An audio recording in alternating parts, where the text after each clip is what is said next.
Kita ikuti nasib Kali Ngundil.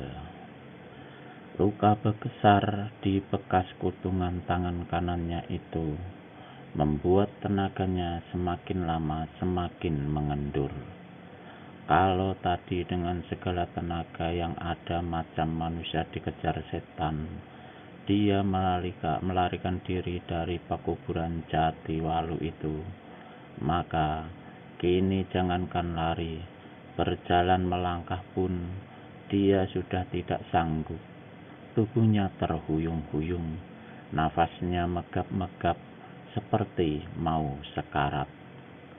Saat itu dia berada di tepi sebuah jurang.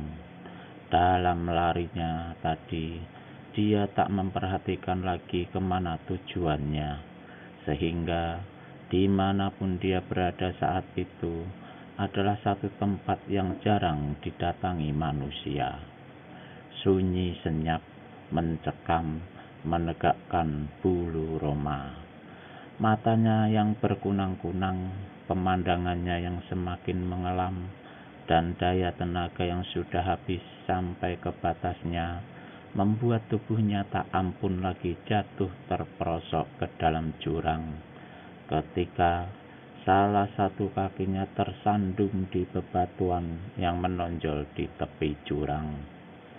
Masih untung jurang itu bukanlah jurang batu, tapi jurang yang penuh ditumbuhi semak belukar.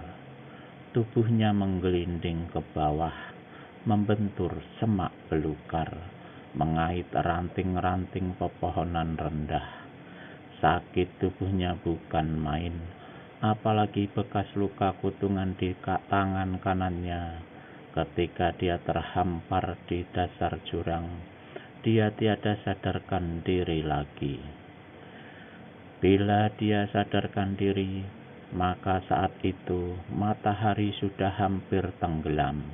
Keadaan di dasar jurang sunyi itu gelap dan dingin, karena pantulan sinar matahari yang terakhir tidak sampai menyaputi dasar jurang di mana dia berada. Dia berpikir-pikir di mana dia terbujur saat itu.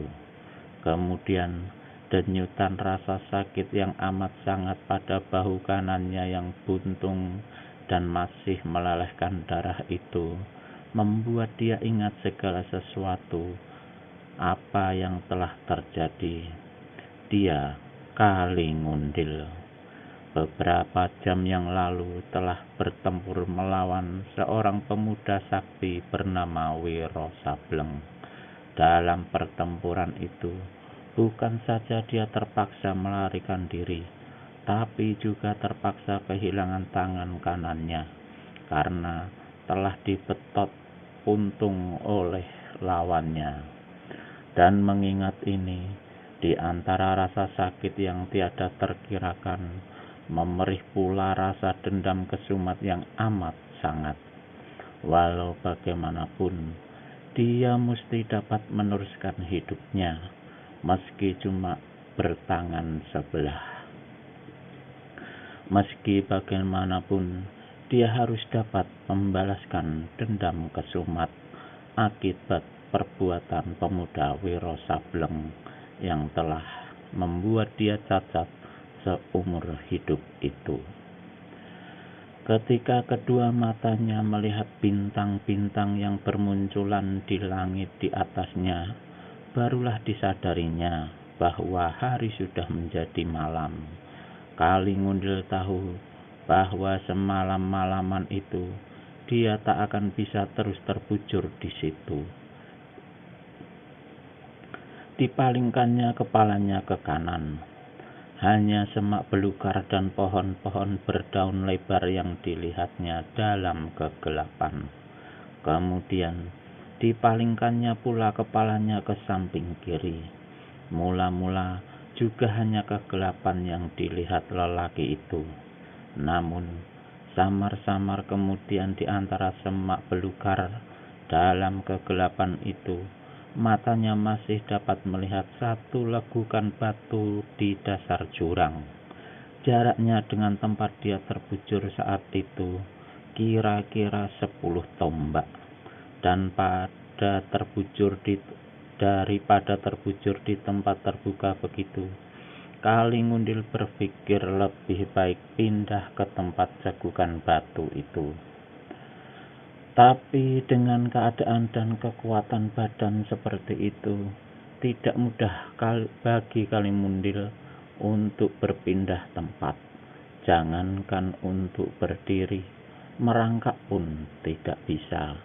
Jangankan untuk beringsut, bergerak sedikit pun sekujur tubuhnya terasa sakit bukan main. Tulang-tulang anggotanya serasa bertanggalan. Namun, dengan keyakinan penuh untuk bisa menyelamatkan diri, dengan mengumpulkan segala sisa tenaga yang masih ada, seingsut demi seingsut, akhirnya berhasil juga Kali Ngundil mencapai legukan batu itu. Ternyata legukan ini adalah mulut sebuah goa. Dan pada saat itu dia berhasil mencapai mulut goa itu. Untuk kedua kalinya, Kali Ngundil jatuh pingsan kembali. Kali Ngundil sadarkan diri pada keesokan paginya. Beberapa jam sesudah matahari terbit, anehnya tubuhnya terasa lebih mendingan dibandingkan dengan keadaan hari kemarin. Kali Ngundil tak habis pikir, kenapa hal ini bisa terjadi. Bahkan dia coba menggerakkan badan, dirasakannya kekuatannya yang malam tadi sudah habis. Sampai ke batas terakhir, kini mulai berangsur kembali. Dia duduk bersandar ke dinding goa. Pada saat itulah dirasakannya bahwa dari dalam goa keluar semacam hawa yang lembab ngilu-ngilu kuku. Hawa inilah agaknya yang telah mempengaruhi keadaan diri Kali Ngundil, yang telah memberikan kepulihan kekuatan kepadanya. Kemudian sewaktu dia memandang meneliti dinding goa di sekelilingnya, samar-samar tertutup oleh debu yang menebal, tergugus oleh ketuaan zaman, Kali Ngundil melihat banyak sekali tulisan-tulisan. Tulisan-tulisan ini kacau balau, tak teratur. Tapi bila dibaca dan disambung satu persatu, akan merupakan rentetan kalimat yang memberi pengertian pelajaran ilmu silat. Semakin lebar Kali Ngundil membuka kedua matanya, apa yang dibaca olehnya itu memang sulit dimengerti mula-mula. Ini lain tidak karena tulisan itu menerangkan tentang pelajaran silat yang memang mempunyai dasar-dasar aneh serta tak diketahui dari cabang aliran mana. Semakin naik matahari, semakin baikan terasa oleh Kali Ngundil keadaan badannya.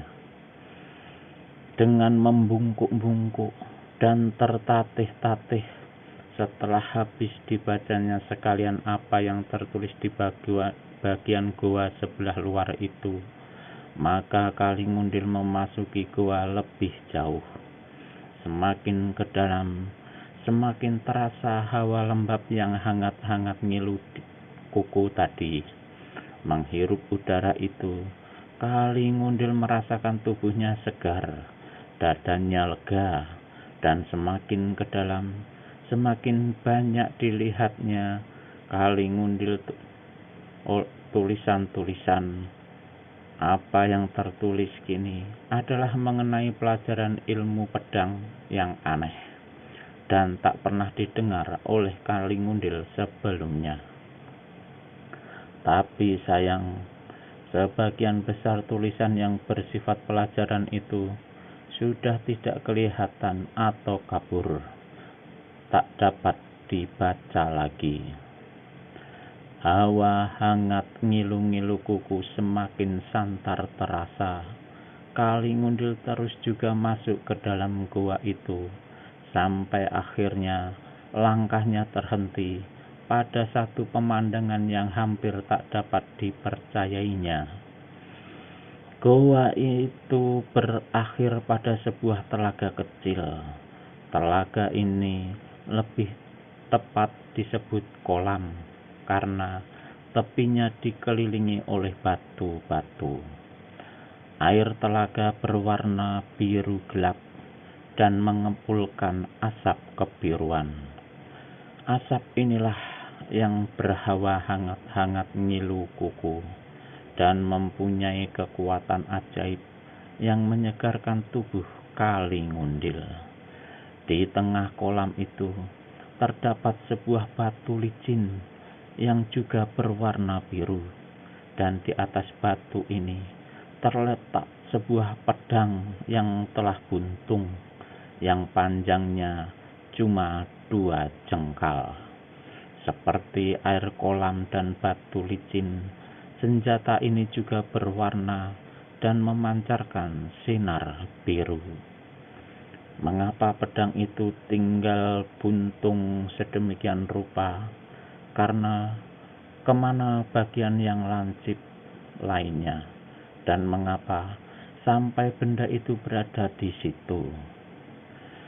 Berdiri beberapa lama di tepi kolam itu, Kali Ngundil merasakan badannya semakin segar. Sedang ketika diteliti luka di bahu kanannya yang buntung itu, luka itu pun kelihatannya lebih sembuhan dari saat-saat sebelumnya. Air kolam ini mengandung khasiat yang hebat, pikir Kali Ngundil. Dia membungkuk untuk menyidupnya dan sekaligus untuk melihat lebih dekat pedang buntung yang di atas batu. Namun setengah membungkuk, gerakannya terhenti. Di dinding gua di sebelah belakang kolam, di balik kepulan asap samar-samar, terlihat barisan huruf-huruf yang sudah agak sukar untuk dibaca, tapi masih dapat dikira-kirakan oleh Kali Ngundil. Di situ tertulis, goa ini goa siluman biru. Kolam ini kolam siluman biru. Pedang di atas batu, pedang siluman biru. Cuma sayang, kini hanya tinggal hulu dan buntung. Siapa bisa mendapatkan ujung pedang yang hilang dan menyambungnya? Siapa yang mempelajari ilmu pedang dalam goa ini akan menjadi raja pedang seumur hidupnya. Membaca rangkaian kalimat itu, Kali Ngundil kemudian memandang berkeliling. Apa-apa yang telah dibacanya tadi, sejak dari mulut goa sampai ke tepi kolam, yaitu tulisan-tulisan di dinding goa, semuanya memang merupakan suatu ilmu silat dan ilmu pedang yang aneh. Segala sesuatu yang ditemuinya di dalam goa itu memberikan kenyataan kepada Kali Ngundil bahwa dulunya goa itu adalah tempat kediaman seorang sakti yang bersenjatakan pedang bernama pedang siluman biru. Tapi kenapa pedang itu kini hanya tinggal begitu rupa, dan kemana buntungnya yang lain? Untuk kedua kalinya, Kali Ngundil membungkuk dengan tangan kirinya dijangkaunya pedang siluman biru. Pada detik jari-jari tangannya memegang hulu senjata itu, maka aneh sekali, mengalirlah suatu aliran yang membuat kekuatan Kali Ngundil dan keadaan tubuhnya benar-benar pulih seperti sedia kala. Bahkan bukan itu saja, Kini tubuhnya juga merasa lebih enteng, dan ketika dicobanya menyiduk air kolam, lebih banyak kekuatan-kekuatan dan keanehan-keanehan baru yang dialaminya. Kalingundil gembira sekali. Tanpa menunggu lebih lama, dia berlutut di tepi kolam dan berkata, "Pemilik gua siluman biru, dimanapun kau berada, siapapun kau adanya, aku, Kalingundil, mengucapkan terima kasih karena apa yang ada dalam guamu ini telah menyembuhkan aku dari sakit dan luka yang aku alami. Hari ini aku, Kalingundil, mengharapkan segala kerelaanmu untuk sudi mengangkat kau sebagai guru. Apa-apa yang tertulis di guamu ini akan kupelajari dengan tekun." Demikianlah mulai hari itu, dengan seorang diri, dia menekuni setiap apa yang tertulis di dinding goa. Ilmu silat dan ilmu pedang yang coba dipelajarinya seorang diri itu, yang hilang dan tak terbaca, sehingga dari keseluruhan ilmu pedang siluman yang dipelajarinya, Kalingundil hanya sepertiganya saja yang berhasil didapat dan dipahami oleh Kalingundil. Namun demikian, itu pun sudah luar biasa sekali, sehingga 4 bulan kemudian, ketika dia keluar dari gua siluman itu, maka Kalingundil yang kini sudah berubah 180 derajat dalam ilmu persilatan, dan ini menambah keyakinan Kalingundil bahwa dia akan berhasil menuntut sakit hatinya terhadap pendekar 212 Wiro Sableng. Mencari seorang musuh di daratan Pulau Jawa yang luas bukan suatu pekerjaan mudah. Ratusan kilometer harus dijalani, puluhan bukit harus didaki dan dituruni, belasan sungai mesti diarungi, diseberangi belasan rimba belantara harus dimasuki, dan di antara semua itu, puluhan halangan harus dihadapi. Halangan atau bahaya yang ditimbulkan alam sendiri, serta yang ditimbulkan oleh manusia-manusia yang hidup di dalam itu, terutama sekali dalam rimba dunia persilatan. Mungkin berbulan-bulan, mungkin pula bertahun-tahun, baru musuh besar itu berhasil dicari. Tapi sebaliknya, mungkin pula itu tak pernah berhasil. Mungkin si pencari musuh besar itu akan tertimpa bahaya lebih dahulu dalam perjalanan dan meregang nyawa sebelum dendam kesumat terbalaskan. Kalingundil tahu semua itu, tapi dia tidak khawatir. Dengan ilmu baru yang kini dimilikinya, meski tidak sempurna, dia yakin akan sanggup untuk menghadapi segala sesuatu dalam perjalanannya mencari Wiro Sableng pendekar 212, musuh besar yang telah membuat tangannya buntung, yang telah membuat dia cacat seumur hidup. Di samping itu, Kalingundil memang sudah punya rencana tersendiri untuk menjelaskan persoalan dendamnya dengan pendekar 212. Dia yakin akan dapat menemui pemuda sakti itu, dan dia yakin pula bahwa rencana besarnya untuk menuntut balas akan berhasil. Pertama sekali ditemuinya Mahesa Birawa atau Suranyali di Pajajaran, karena Terakhir sekali diketahuinya, bekas pemimpin dan guru silatnya itu tengah berada di kerajaan itu. Namun sampai di sana Kali Ngundil kecewa besar.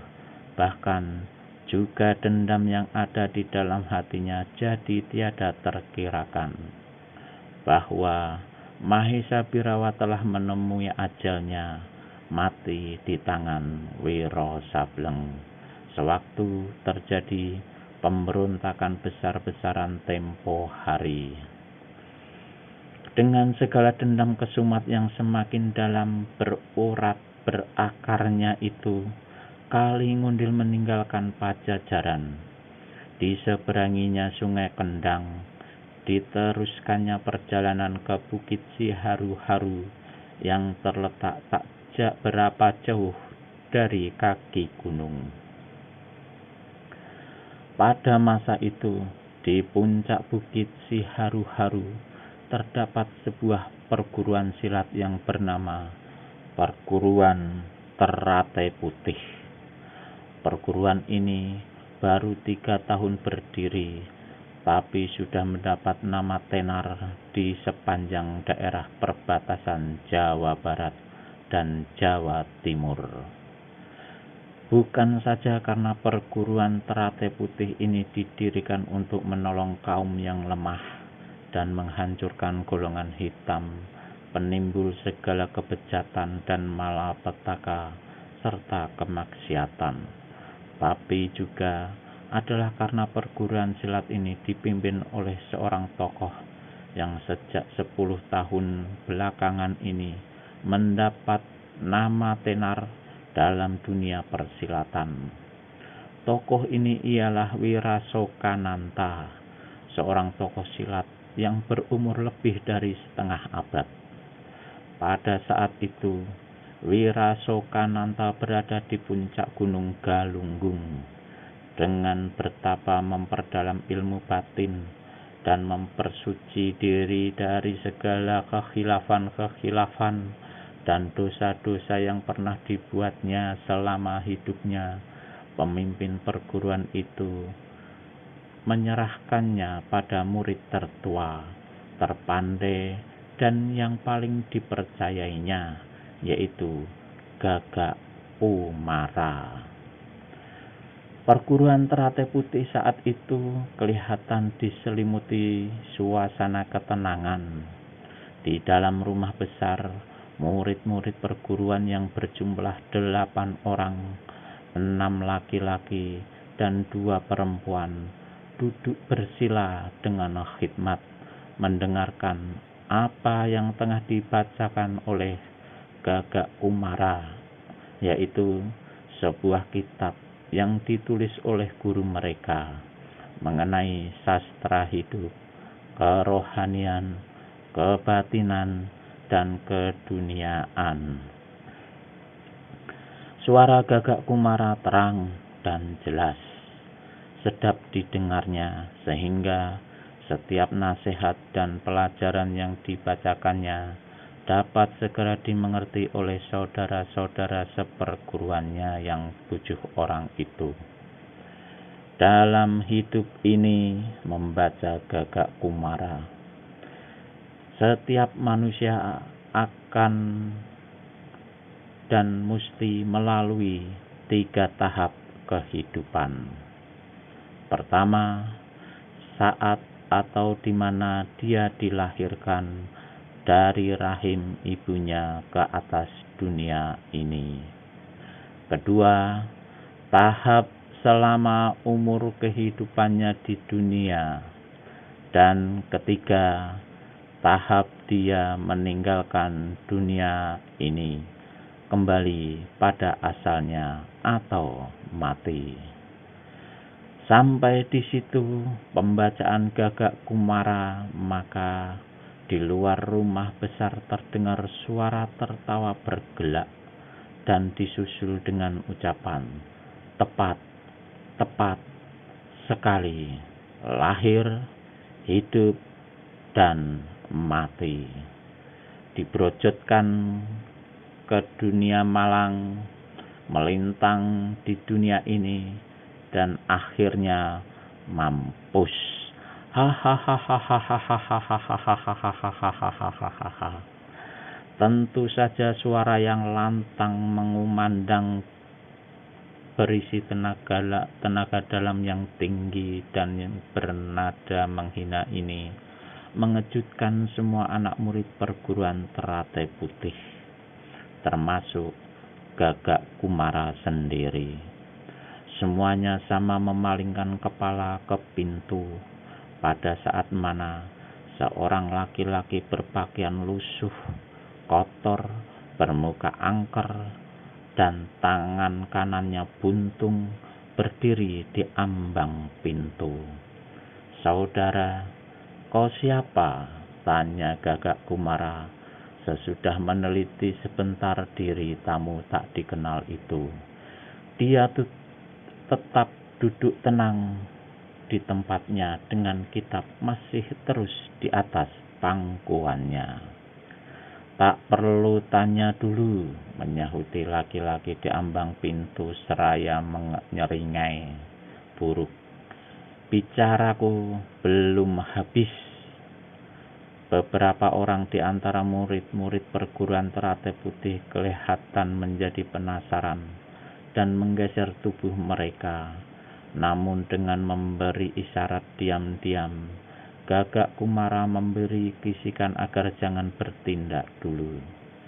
Dan orang yang di ambang pintu meneruskan ucapannya, terlebih dahulu dengan jari telunjuk tangan kirinya ditunjukkannya kitab yang ada di pangkuan Gagak Kumara. "Apa yang tertulis di sana? Apa yang kau baca tadi betul sekali.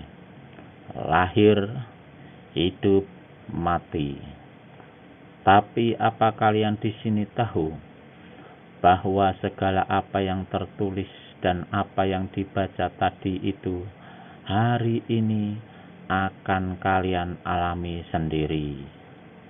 "Apa maksudmu, saudara?" tanya Gagak Kumara, masih tetap dengan tenang dan tidak beringasan. Si tangan buntung tertawa mengekeh. "Percuma saja kalau kalian memiliki kitab itu. Percuma saja kalian memilikinya kalau kalian tidak tahu apa maksud kata-kataku. Kalian sudah dilahirkan, kalian sudah pernah hidup malang melintang di dunia ini, tapi kalian masih belum pernah merasakan kematian, belum pernah mencoba mampus. Nah, hari ini untuk membuktikan kebenaran isi kitab butut itu, aku, Kali Ngundil, akan bersedia menolong kalian untuk mengetahui bagaimana rasanya mampus itu." Hahaha. Maka kini berdirilah Gagak Kumara dari duduknya. Kitab yang di pangkuannya dilipat dan diserahkan pada salah seorang saudara seperguruannya. "Saudara," kata Gagak Kumara pula, "di dunia ini memang banyak orang-orang yang berotak miring. Aku khawatir kau adalah salah seorang dari mereka dan kesasar datang ke sini." Kekehan Kali Ngundil terhenti. Mukanya membesi, rahang-rahangnya bergemeletuk, tangan kirinya bergerak ke pinggang, dan sekejapan mata kemudian tangan itu telah memegang sebilah pedang buntung yang memancarkan sinar biru, pedang siluman biru. Sekali lihat saja, meski senjata itu buntung, namun murid-murid perguruan Teratai Putih sama memaklumi bahwa pedang yang di tangan manusia tak dikenal dan mengaku bernama Kali Ngundil itu adalah sejenis senjata sakti, sekalipun untung tapi tetap berbahaya. Tiba-tiba Kali Ngundil berteriak nyaring. Tubuhnya melompat ke depan. Pedang buntung bergerak. Sinar biru membabat ke samping. Dan kini tidak sungkan-sungkan lagi melepaskan pukulan tangan kosong yang mengandung tenaga dalam yang tinggi. Namun betapa terkejutnya Gagak Kumara ketika sambaran pedang buntung di tangan lawannya membuat angin pukulan tenaga dalamnya terpental ke samping. "Saudara-saudara," seru salah seorang anak murid perguruan Teratai Putih, "manusia kesasar macam begini tak perlu dihadapi satu demi satu. Mari kita tumpas beramai-ramai." "Semuanya tetap di tempat," teriak Gagak Kumara. "Walau bagaimanapun, kita harus jaga nama perguruan dan jangan mencemarkan nama guru. Pegang teguh sifat kesatria dunia per." Kata-kata Gagak Kumara tak dapat diteruskan, karena saat itu Kali Ngundil kembali datang menyerang dalam satu jurus yang aneh. Bagaimanapun Gagak Kumara yang sudah berilmu tinggi ini mengelak, namun tetap saja ujung yang buntung dari pedang biru di tangan lawan berhasil membabat pakaiannya dan menggores kulit dadanya. Pada detik goresan itu, maka Gagak Kumara merasakan badannya menjadi panas. Kali Ngundil terkekeh. Pedang buntung ini pedang siluman biru, mengandung racun yang jahat. Dalam 3 jam nyawamu akan melayang. Hahaha. Terkejutlah Gagak Kumara. Demikian juga saudara-saudara seperguruannya yang lain. Gagak Kumara cabut sebilah keris dari pinggangnya. Saudara-saudara seperguruannya yang lain pun segera cabut keris pula. Dan kali ini Gagak Kumara tidak berkata apa-apa lagi. Maka 8 anak murid perguruan Teratai Putih dengan sebilah keris di tangan masing-masing mengurung Kali Ngundil yang bersenjatakan sebilah pedang buntung sakti itu. Kali Ngundil hanya tertawa buruk melihat ini. "Sebaiknya kalian bunuh diri saja daripada mampus di ujung pedang silumanku ini." "Pedang siluman," desis anak-anak murid perguruan Teratai Putih dalam hati. Mereka pernah mendengar tentang kehebatan pedang ini dari guru mereka, tapi dikabarkan sejak beberapa tahun yang silam pedang itu lenyap dan kini muncul dalam keadaan buntung, tapi benar-benar tidak mempengaruhi kehebatannya. Namun apapun senjata yang di tangan lawan saat itu, anak-anak murid Wirasokananta tidak mempunyai rasa gentar atau kejut sedikit pun. Kedelapannya menyerbu ke depan. 8 keris berkiblat ke arah 8 bagian dari tubuh Kali Ngundil. Yang diserang menyeringai lalu membentak keras. Tubuhnya berkelebat. Sinar biru dari pedangnya menderu seputar badan. 3 jeritan terdengar hampir bersamaan. Dan 3 saudara seperguruan Gagak Kumara roboh mandi darah. Nyawanya putus di situ juga. Gagak Kumara kertakkan geraham. Darahnya mendidih oleh amarah.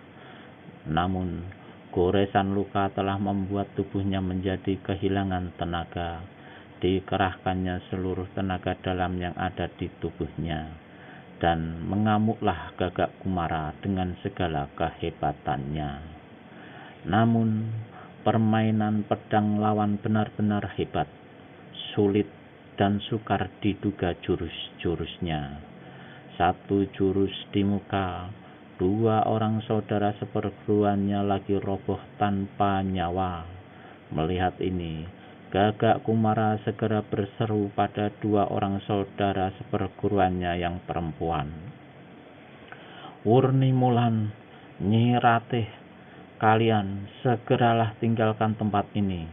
Cepat lari, selamatkan diri.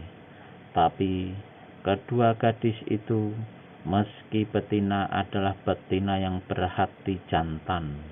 Wurnimulan menyahuti, hidup mati kita bersama kakak Gagak Kumara.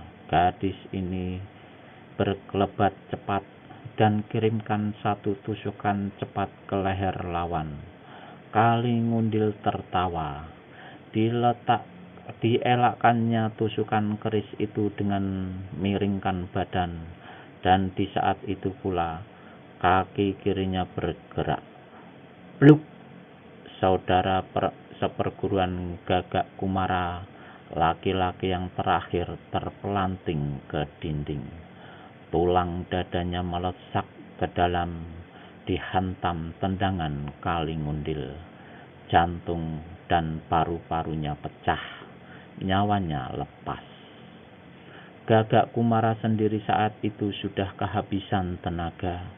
Luka di dadanya dan racun pedang siluman sangat mempengaruhi keadaan tubuhnya ke segenap pembuluh darah. Dia tahu sebentar lagi dia pasti akan menyusul saudara-saudara seperguruannya yang lain. Karena itu, sekali lagi dia berseru, memberi ingat. Wurnimulan, Nyi Ratih, larilah sebelum terlambat. Gadis-gadis cantik ini tak akan bisa pergi jauh. Nasib kematian kalian sudah ada di ujung pedang silumanku. Tapi sebelum mati, keduanya akan kuhadiahkan dunia terlebih dahulu. Kalingundil tertawa mengekeh. Gagak Kumara yang tahu maksud dan arti kata-kata lawannya itu, untuk kesekian kalinya berteriak memberi ingat. Namun kedua gadis itu tak mau ambil peduli, malahan menyerang dengan hebat. Kalingundil mengelak gesit beberapa kali. Kemudian dengan kecepatan yang luar biasa, dengan mempergunakan hulu belakang senjata di tangan kirinya, laki-laki itu menotok Wurnimulan dan Nyi Ratih. Keduanya kini kaku tak bergerak. Tahu malapetaka apa yang bakal menimpa kedua saudara perempuannya itu. Dengan sisa tenaga yang ada, dengan segala kehebatan yang masih dimilikinya, Gagak Kumara menyerbu Kalingundil dari samping. Yang diserang sambil putar badan berkata, ajalmu sudah di depan mata, maut sudah di depan hidung, baiknya bunuh diri saja. Terima kerisku lebih dulu, manusia durjana.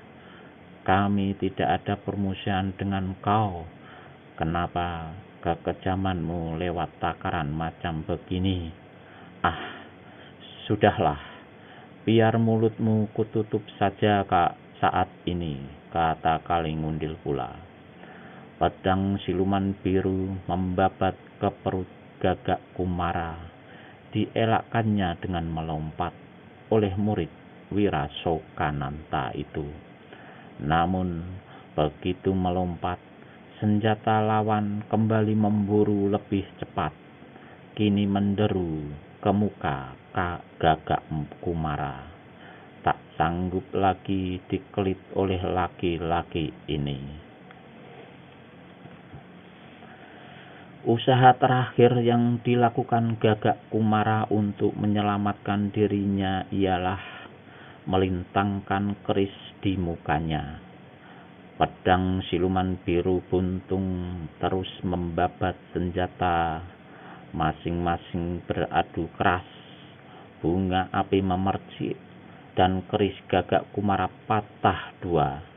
sedang senjata lawan terus membabat mukanya. Murid tertua dari perguruan Teratai Putih itu terhuyung ke belakang. Mukanya banjir oleh darah dan mengerikan sekali. Perlahan-lahan lututnya tertekuk dan pinggangnya meliuk. Gagak Kumara terduduk di lantai sebelum tergelimpang dan menghembuskan nafas penghabisan. Buntungan keris yang masih tergenggam di tangannya dengan segala tenaga yang ada dilemparkannya ke arah Kalingundil. Tapi serangan yang hampir tiada artinya ini dengan mudah dielakkan oleh Kalingundil. Kalingundil tertawa mengekeh. Noda darah membasahi pedang siluman biru yang buntung itu disekakannya kembali ke balik pinggang. Kemudian laki-laki ini memutar tubuh.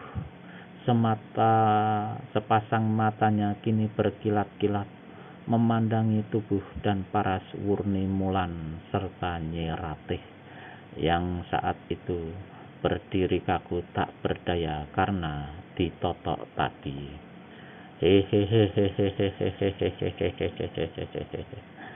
Kalian berdua tak perlu mati buru-buru, kata Kalingundil. Ujung lidahnya dijulurkannya untuk membasahi bibirnya. Dia melangkah mendekati Wurnimulan. Tangan kirinya bergerak dan robeklah baju perguruan yang dipakai oleh gadis itu. Dadanya terbuka lebar, putih, dan mulus padat. Kalingundil menjadi terbakar tubuhnya oleh nafsu yang menggelegak. Tangan kirinya bergerak lagi.